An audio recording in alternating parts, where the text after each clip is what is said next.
வந்துட்டோம் ஃப்ரெண்ட்ஸ். இப்போ நம்ம பார்க்க போகிறது நம்ம சமையலோட பசங்க. இவர் தான் தௌஃபீக், இவர் தான் வலீத் பை. இவங்க ரெண்டு பேரும் சமைக்கிறத பார்த்தாலே வலீத் பை தான் சமைக்கிறாப்புல.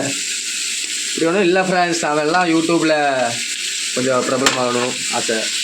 இவருங்க குழம்பு செஞ்சுருக்காப்புல, ரசம் செஞ்சுருக்காப்புல. இவர் என்னமோ முட்டை தரமாக செய்ய போகிறாப்புல. ஃப்ரெண்ட்ஸ் கரெக்டாக இருக்குமா? இங்கே பாருங்கள் ஃப்ரெண்ட்ஸ், தரமாக செஞ்சுட்டு வதக்கிட்டு இருக்காங்க ஃப்ரெண்ட்ஸ். இவர் தான் அவரு. நல்லா இருக்கீங்களா? நல்லா இருக்கீங்க. எல்லாரும் புள்ள குட்டியோட சந்தோஷமா இருக்கணும். அதே மாதிரி புள்ள குட்டிகளுக்கு ஏதாச்சும் ரெசிபி இல்லைனா ஏதாச்சும் எல்லாம் உங்களுக்கு அழகான சௌஜத்தை அமைப்பானாங்க. ஆமாம் ஆமாம். நல்ல நல்ல மக்களால் நான் மக்களுக்காகவே நான் மக்களுக்காகவே நான் அதே மாதிரி சமைச்சு சும்மா போடுவா. குழந்தைங்களுக்கு ஏதாச்சும் பச்சை மிளகா நாயை அடி போட்டுக்குவாங்க. என்ன தான் அடுத்த தடவை குழந்தைங்க எதோடு கேட்க மாட்டாங்க. அடுத்தபடியாக